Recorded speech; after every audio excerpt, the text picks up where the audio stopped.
Good afternoon, everyone. I'm Savita Tevatia, and today is my topic about the functions of digital computer units. Okay, before discussing my topic, I want to discuss about the last class. Last class में मैंने एक question दिया था, what is the full form of UNIVAC? तो UNIVAC की full form क्या है? तो भाई कमेंट किया करो, बिकॉज आप कमेंट करते हो तो मुझे भी अच्छा लगता है, मेरा मोटिवेशन बढ़ता है और क्लास भी इंटरेक्टिव होती है, क्योंकि इससे एक इंटरेक्शन होता है बिटवीन मी एंड यू और अच्छा लगता है कि हाँ बच्चे कमेंट कर रहे हैं। ठीक है, तो फुल फॉर्म है यूनिवैक की यूनिवर्सल ऑटोमेटिक कंप्यूटर। ठीक है, नाउ हम आज का टॉपिक स्टार्ट कर रहे हैं, function of digital computer units. ठीक है, तो आज के सबसे पहले हमें कोई किसी भी अपने रॉ डेटा को यूजफुल इंफॉर्मेशन में कन्वर्ट करने के लिए 5 स्टेप करने पड़ते हैं। ठीक है, हमारा जो रॉ डेटा होता है, जो हम इनपुट डालते हैं, उसको हमें अपने जो हमें रिजल्ट चाहिए उसको उस तक गुजरने के लिए जो इनपुट देते हैं और हमें जो आउटपुट मिलती है उस तक जाने के लिए हमें 5 प्रोसेस करनी पड़ती है। उसमें फर्स्ट है हमारे इनपुट, हमें इनपुट देनी पड़ती है सिस्टम में। ठीक है, हमें आउटपुट मिलती है जब सब कुछ हो जाता है, आउटपुट। स्टोरेज होती है, हमें स्टोरेज चाहिए, मेमोरी, स्टोरेज मेमोरी होती है। ठीक है, मेमोरी चाहिए हमें अपने डेटा को स्टोर करने के लिए। ठीक है, उसके बाद है प्रोसेसिंग, प्रोसेसिंग होती है हमारे डेटा पे, जो भी हमें रिजल्ट चाहिए उसकी प्रोसेसिंग होती है। And last one is controlling, इसी सारी प्रोसेस को करने के लिए कंट्रोल भी तो चाहिए। ठीक है, control is very important. Okay, तो सबसे पहले इनपुट यूनिट हम समझते हैं। इनपुट यूनिट का क्या फंक्शन है हमारे कंप्यूटर सिस्टम में। ये देखो मैंने डिजिटल कंप्यूटर का बेसिक मॉडल बनाया हुआ है। ठीक है, इसमें क्या होता है, सबसे पहले हम जो हमारा रॉ डेटा होता है उसको, हमारी जो इनपुट होती है उसको हम इनपुट यूनिट के थ्रू अपना इंटर कराते हैं। ठीक है, कंप्यूटर सिस्टम में वो हमारी इनपुट जाती है प्राइमरी मेमोरी में। ठीक है ना, इसमें क्या होता है, जो इनपुट यूनिट के थ्रू जो हम अपना रॉ डेटा इंटर करा रहे हैं वो हम क्या समझते हैं, ह्यूमन बीइंग है, तो ह्यूमन बीइंग क्या समझता है, कौन सी लैंग्वेज समझता है, इंग्लिश, हिंदी और जो भी हमारी लैंग्वेज होती है वो हम समझते हैं। ठीक है ना, और कंप्यूटर फॉर्म में ये हाई लेवल लैंग्वेज बोली जाती है। लेकिन जो कंप्यूटर है, कंप्यूटर क्या समझता है, computer understand only binary language, that is called machine language, that is in the form of 0 and 1। Binary language भी बोलते हैं इसको, मशीन लैंग्वेज भी बोलते हैं और इसे लो लेवल लैंग्वेज भी बोलते हैं। और ये 0 and 1 की फॉर्म में होता है जिसे कंप्यूटर समझता है। तो इनपुट डिवाइस क्या करती है, जो हमारा रॉ डेटा होता है उसको लेती है और उसको कंप्यूटर रीडेबल फॉर्म में कन्वर्ट करके फर्दर प्रोसेसिंग के लिए स्टोरेज पे भेज देती है, कंप्यूटर में भेज देती है। तो जो भी हमारा वर्क यहाँ पे कंप्यूटर से, जो भी इनपुट डिवाइस से हमारा डेटा जाएगा प्राइमरी मेमोरी में, जब हम करंटली किसी काम को कर रहे हैं कंप्यूटर पे, तो जो हमारा डेटा जाता है वो कहाँ जाता है, हमारा प्राइमरी मेमोरी में। जो हमें फ्यूचर के लिए हमें चाहिए होता है जो डेटा, वो हमारा सेकेंडरी मेमोरी में स्टोर होता है। ठीक है, जो डेटा हमें करंटली नहीं चाहिए होता है वो उसमें स्टोर रहता है सेकेंडरी में, और जो हमें करंटली जिसमें हम वर्क कर रहे हैं वो हमारा प्राइमरी मेमोरी में जाता है। ठीक है ना, फिर जैसे जैसे मैंने फिर प्राइमरी मेमोरी, जो प्राइमरी मेमोरी होती है जो हमारी, ये देखो स्टोरेज और मेमोरी यूनिट एक ही बात होती है। प्राइमरी मेमोरी है, प्राइमरी मेमोरी को क्या बोलते हैं, मेन मेमोरी। ठीक है ना, प्राइमरी मेमोरी को मेन मेमोरी कहते हैं और सेकेंडरी मेमोरी को ऑक्सिलरी मेमोरी बोलते हैं। प्राइमरी मेमोरी में रैम रोम, ये प्राइमरी मेमोरी का एग्जांपल है, कई बार पूछ लिया जाता है। ठीक है, कि रैम रोम कौन सी मेमोरी है, सेमीकंडक्टर मेमोरी है, मेन मेमोरी है। ठीक है, और जो डीवीडी है या मैग्नेटिक टेप है, डिस्क है, ये कौन सी मेमोरी होती है, सेकेंडरी मेमोरी होती है। और ये प्राइमरी मेमोरी में हम वर्क जब करते हैं तो तब तक जब हमारा कंप्यूटर ऑन होता है तब तक हमारा डेटा होता है इसमें, अदरवाइज तो हमारा डेटा इसमें से गायब हो जाता है, डिसअपीयर हो जाता है। लेकिन जो सेकेंडरी मेमोरी है, सेकेंडरी मेमोरी में हमारा डेटा परमानेंट स्टोर रहता है। ठीक है ना, चाहे लाइट चली जाए या फिर हम अपने स्विच ऑफ कर दें अपने लैपटॉप कंप्यूटर को, तो भी हमारा डेटा सेकेंडरी मेमोरी में स्टोर रहता है। प्राइमरी मेमोरी की जो कॉस्ट होती है ना, इस तरह से डिफरेंस भी देखो, एक तरह से डिफरेंस भी हो गया है इसमें। जो ये प्राइमरी मेमोरी है इसकी कॉस्ट ज्यादा होती है और सेकेंडरी मेमोरी चीपर होती है as compared to primary memory, लेकिन जो इसकी एक्सेस स्पीड होती है वो फास्ट होती है और इसकी कम होती है। ठीक है, सेकेंडरी मेमोरी की। इसके बाद हमारा डेटा यहाँ पे प्राइमरी मेमोरी गया, प्राइमरी मेमोरी के थ्रू कंट्रोल यूनिट के होते हुए अर्थमेटिक लॉजिक यूनिट पे आया।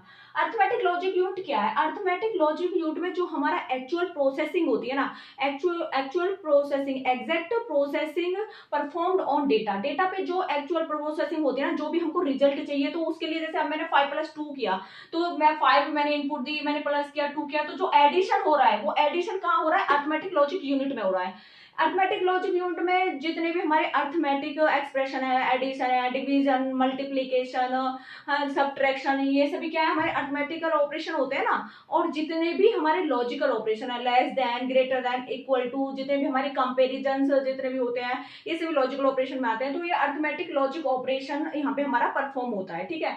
जो फिर यहाँ से अब देखो हमने जैसे अब हम यहाँ पे अपना 5+2+7 कर रहे हैं, हमारी प्रोसेसिंग हो रही है। और जब तक हमारी प्रोसेसिंग कंप्लीट नहीं होती ना, यहाँ से क्या होता है, यहाँ से डेटा यहाँ से जाके यहाँ प्राइमरी मेमोरी में जाता है। प्राइमरी मेमोरी से जो डेटा है कि अब हमें ये डेटा अभी नहीं चाहिए तो वो सेकेंडरी में चला जाता है। जो करंटली में डेटा चाहिए वो सेकेंडरी से यहाँ पे आ जाता है, यहाँ से वो अर्थमेटिक पे आ जाता है। ऐसे ही प्रोसेसिंग होती रहती है जब तक कि हमारा जो फाइनल रिजल्ट हमें चाहिए वो नहीं आता है, तब तक ये प्रोसेसिंग होती रहती है। जब हमारा फाइनल रिजल्ट ये हो जाता है कि यहाँ पे ये हमारा फाइनल रिजल्ट है, तो वो आउटपुट के थ्रू जो एक्सटर्नल वर्ड में यूजर बैठा है, यानी कि हम जो हम चाहते हैं आउटपुट, वो आउटपुट के यूनिट के थ्रू हमें मिल जाता है। अब इसमें देखो ये तो हो गया, यहाँ पे प्रोसेसिंग हो रही है, यहाँ पे हमारी इनपुट जा रही है। ये जो है सेकेंडरी मेमोरी और प्राइमरी मेमोरी हमारी स्टोरेज के लिए यूज हो रही है। तो ये कंट्रोल यूनिट का क्या काम है, कंट्रोल यूनिट का, तो इसमें how input unit no when the input is done input is entered into the computer system, and how output unit is know कि what this is the intermediate result or this is the final result। कैसे पता चलता है input unit को कि भाई मुझे अभी इनपुट देनी है इसको, और आउटपुट यूनिट को कैसे पता चलता है कि ये इंटरमीडिएट रिजल्ट नहीं है, ये फाइनल रिजल्ट है। कैसे पता चलता है, कैसे अर्थमेटिक लॉजिक यूनिट को पता चलता है कि भाई मुझे ये डेटा नहीं चाहिए, अभी आप यहाँ पे जाओ और मुझे जो डेटा चाहिए वो मुझे दो। कैसे पता चलता है, ये सारा पता चलता है कंट्रोल यूनिट के थ्रू। ये देखो ये सारा कहाँ पर कैसे पता चलता है, कंट्रोल यूनिट क्या कर रही है, कंट्रोल यूनिट मैनेज कर रही है। देखो अर्थमेटिक लॉजिक यूनिट ये जो है, ये कंट्रोल यूनिट के थ्रू जो डॉटेड लाइन मैंने दिखा रखी है, ये कंट्रोल यूनिट इनको मैनेज कर रहा है। ये देखो इस तरह से, ठीक है। और जो ये मैंने लाइन एरो लाइन मैंने शो करी हुई है, ये दिखाता है फ्लो ऑफ डेटा का फ्लो किस डायरेक्शन में हो रहा है, ठीक है, कैसे कैसे फ्लो होता है, ठीक है। तो देखो यहाँ कंट्रोल यूनिट है, ये क्या करता है, ये कंट्रोल करता है, ये इनपुट यूनिट को कंट्रोल करता है। इसको कहता है कि हाँ भाई इस टाइम पे आप अपनी इनपुट दो, और ये आउटपुट को बताता है कि ये जैसे प्राइमरी यूनिट में हमें कुछ डेटा चाहिए तो बताता है कि भाई ये वाला डेटा चाहिए, ये वाला डेटा दो। अर्थमेटिक को प्रोसेस करके अर्थमेटिक ने जो रिजल्ट दिया, इंटरमीडिएट रिजल्ट दिया कि भाई अभी हमारा काम पूरा हुआ नहीं है, अभी इसे रखो, वो सब कंट्रोल करना। और जो फाइनल रिजल्ट है कि भाई ये बन के फाइनल रिजल्ट है, ये कंट्रोल यूनिट बताती है कि ये भाई फाइनल रिजल्ट है अर्थमेटिक लॉजिक यूनिट को।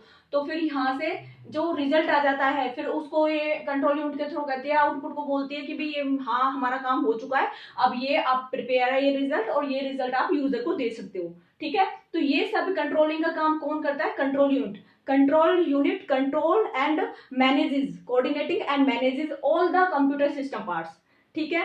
एग्जाम में पूछ लिया जाता है कि हु कोऑर्डिनेट और manages the computer system part, तो कंट्रोल यूनिट, ठीक है।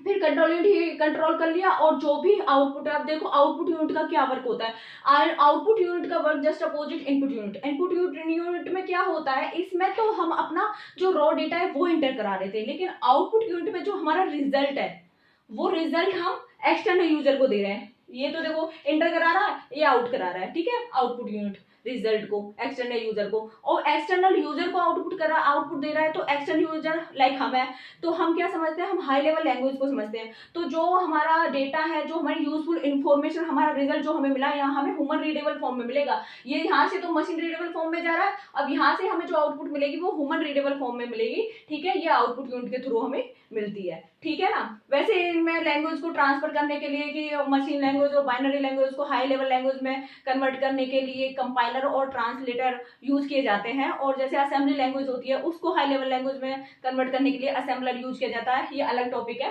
ठीक है ना। तो ये सब इसमें होता है, इनपुट का हो गया अर्थमेटिक लॉजिक यूनिट। अब ये देखो जो ये स्टोरेज में आ गया, primary memory, second memory, storage means memory, ये तो मेमोरी के अंदर ही आ गया ऊपर का। अब ये देखो ये दो सारा कंट्रोल यूनिट और अर्थमेटिक लॉजिक यूनिट मिलके क्या बनाता है, सेंट्रल प्रोसेसिंग यूनिट बनाता है। क्या बनाता है, सीपीयू। जो हमारा सीपीयू होता है ना, वो किस में, इसके अंदर क्या क्या यूनिट होती है, कंट्रोल यूनिट और अरिथमेटिक लॉजिक यूनिट। और बहुत ही इंपॉर्टेंट है सीपीयू, ठीक है ना। ये कंट्रोल किस का कॉम्बिनेशन है, सीपीयू मैं लिख देती हूँ यहाँ पे, किस का कॉम्बिनेशन है, सीपीयू जो कॉम्बिनेशन है कंट्रोल यूनिट और अरिथमेटिक लॉजिक यूनिट का, ठीक है। सीपीयू की फुल फॉर्म क्या होती है, सेंट्रल प्रोसेसिंग यूनिट, ठीक है। सीपीयू की फुल फॉर्म क्या है, सेंट्रल प्रोसेसिंग यूनिट, दो यूनिटों से मिलकर बनना है कंट्रोल यूनिट और एएलयू। अब देखो मेन यूनिट तो एक तरह से यही है, कंट्रोल यूनिट क्या करता है, कोऑर्डिनेट करता है, मैनेज करता है सारे उसको सिस्टम को, ठीक है। और अरिथमेटिक लॉजिक यूनिट क्या करती है, ये जो भी एग्जैक्ट प्रोसेसिंग करनी होती है डेटा पे वो यहाँ पे होती है, सारे अरिथमेटिक और लॉजिकल ऑपरेशन है वो अरिथमेटिक लॉजिक यूनिट के अंदर होते हैं, ठीक है। तो जो सीपीयू है बहुत ही इंपॉर्टेंट पार्ट होता है ये कंप्यूटर में। CPU is called the brain of the computer. CPU को ब्रेन भी बोलते हैं कंप्यूटर का। जैसे ह्यूमन बीइंग का जो ब्रेन होता है वो बहुत ही इंपॉर्टेंट पार्ट होता है ह्यूमन बॉडी में। विदाउट ब्रेन हम तो कुछ कर ही नहीं सकते, जो सारी इंस्ट्रक्शन होती है ब्रेन देता है, एंड जो हमारे अदर्स बॉडी पार्ट्स होते हैं हमारे बॉडी के वो उनको फॉलो करते हैं। लाइक कोई हॉट वाटर है, हमने उसमें फिंगर डाला, जल्दी से क्या होता है ऊपर से सिग्नल आता है ब्रेन से कि भाई ये हटा लो, ये गर्म पानी है, ठीक है। साइंस में है ना हाइपोथैलेमस सेरेबेलम वगैरह सभी साइंस का टॉपिक है, ठीक है। तो वो सभी होता है माइंड के थ्रू ही तो होता है, ठीक है। ऐसे यहाँ पे जो भी सबसे इंपॉर्टेंट जो काम होता है वो क्या होता है, सीपीयू करता है। यहाँ पे जो ब्रेन होता है कंप्यूटर का वो सीपीयू होता है, ये मैनेज करता है सब कुछ यहाँ पे, ठीक है ना। बहुत इंपॉर्टेंट पार्ट है। सीपीयू किससे कॉम्बिनेशन होकर बना है, कंट्रोल यूनिट और अरिथमेटिक लॉजिक यूनिट से बना है। सीपीयू को क्या कहते हैं, ब्रेन कहते हैं। कंप्यूटर का क्वेश्चन पूछ लिया जाए, who is called the brain of the computer, तो सीपीयू, ठीक है। किसके से बना है, कंट्रोल यूनिट और अरिथमेटिक लॉजिक यूनिट से कॉम्बिनेशन से बना हुआ है। कंट्रोल यूनिट क्या करती है, कोऑर्डिनेट करती है और मैनेज करती है सभी कंप्यूटर्स के पार्ट्स को, ठीक है। तो ये हमारा आज का टॉपिक था, functions of computer unit. Hope you understand, ठीक है। अगर आपको कोई प्रॉब्लम हो मेरे समझाने में तो प्लीज कमेंट करके बता देना, मैं इम्प्रूव करूंगी अपने रीडिंग स्टाइल को, अपने टीचिंग स्टाइल को, ठीक है। और hope you like my video. अगर वीडियो अच्छी लगी हो तो प्लीज लाइक करना, शेयर करना और सब्सक्राइब भी करना, ठीक है ना। और मिलते हैं नेक्स्ट वीडियो में। Thank you, bye.